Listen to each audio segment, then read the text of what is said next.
আসসালামু আলাইকুম। বাংলাদেশের মধ্যে তিনটা অ্যাটাক বিদ্যমান, যেমন বোলিং অ্যাটাক, ব্যাটিং অ্যাটাক এবং হার্ড অ্যাটাক। বাংলাদেশে যেদিন ফেজ অ্যাটাক তারপর স্পিন অ্যাটাকগুলো ভালো হয়, সেদিন হয়তো ব্যাটিং অ্যাটাকটা ভালো হয় না। আবার যেদিন ব্যাটিং অ্যাটাক ভালো হয় সেদিন ফেজ বল আর স্পিন বলের অ্যাটাক ভালো হয় না। এবং যেদিন যদি দুইটি ভালো না হয় সেদিন বাংলাদেশ শেষ মুহূর্তে এসে হার্ট অ্যাটাকের মতো একটা অবস্থা হয়ে যায়। কারণ বাংলাদেশের ভিতরে যেভাবে সুন্দর বোলিং করে এবং রিশাদ রহমান, মুস্তাফিজুর রহমান, তারপর তাসকিন আহমেদ সহ যারা ফেস বলার করে সেটা খুব ভালো বোলিং করে, একটা বোলিং অ্যাটাক তৈরি করে। এবং বোলিং বিভাগ খুব ভালো, যেদিন ভালো করে সেদিনকে ব্যাটিং অ্যাটাকগুলো খারাপ করে এবং ব্যাটিং অ্যাটাকের ভিতরে খুব ভালো একটা অবস্থানে পজিশনে নিয়ে যায়। এবং সর্বশেষ অ্যাটাক হলো হার্ড অ্যাটাক, যেদিন বাংলাদেশ খুব ভালো খেলে এবং শেষ মুহূর্তে এসে বাংলাদেশে যেভাবে একটা রিস্কের মধ্যে ফেলে দেয় সেভাবে বাংলাদেশের মানুষ হার্ট অ্যাটাক করে। এইভাবে তিনটা অ্যাটাক বিদ্যমান হয় বাংলাদেশের ভিতরে এবং বাংলাদেশ দলের ভিতরে। তাই আমি চাই বাংলাদেশে হার্ট অ্যাটাক না হোক, তারা ফেস বলে অ্যাটাকটা ভালো করুক এবং ব্যাটিং অ্যাটাক ভালো করে বাংলাদেশের মন জয় করে নেয়।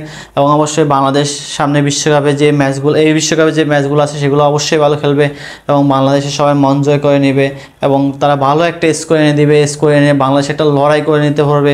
এবং যেভাবে সুন্দর রিশাদ রহমান সহ, মুস্তাফিজ সহ, তাসকিন আহমেদ সহ যারা খুব ভালো ফেস বল করে তারা অবশ্যই বোলিং অ্যাটাকটা আরও শক্তিশালী করবে এবং আরও বিদ্যমান তৈরি করবে। এবং বোলিং অ্যাটাক সহ যারা ব্যাটিং অ্যাটাকগুলো তৈরি করবে, যেমন আমাদের বিশ্বস্ত হলো গিয়া তাওহিদ হৃদয়, তারপর আছে মাহমুদুল্লাহ, তারপর রিশাদ রহমান, জাকির আহমেদ সহ যারা আছে, যেমন ওপেনিং জুটি আছে আমাদের আমাদের লিটন দাস, আমাদের সৌম্য সরকার, আমাদের শান্ত।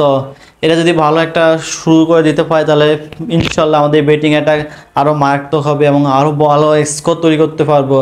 আর যদি এরও ভালো না করতে পারে তাহলে বাংলাদেশের মানুষ হার্ট অ্যাটাকের মতো একটা অবস্থা হয়ে যায়। আমাদের লাস্ট ম্যাচ যেটা শ্রীলঙ্কার সাথে হয়েছে বিশ্বকাপের প্রথম ম্যাচ, সেদিন তো বাংলাদেশের মানুষ হার্ট অ্যাটাকের মতো একটা অবস্থা হয়ে গিয়েছিল। কারণ 125 রান করছে শ্রীলঙ্কা, সেখানে বাংলাদেশ 8টা উইকেট হারিয়ে ফেলে 125টা রান নিতে, এবং এভাবে একটা হার্ট অ্যাটাকের মতো অবস্থা হয়ে গেছে। যাদের হার্ট দুর্বল সেদিন অবশ্যই তারা হার্ট অ্যাটাকের মতো একটা অবস্থায় পড়ে গিয়েছিল আমি মনে করি।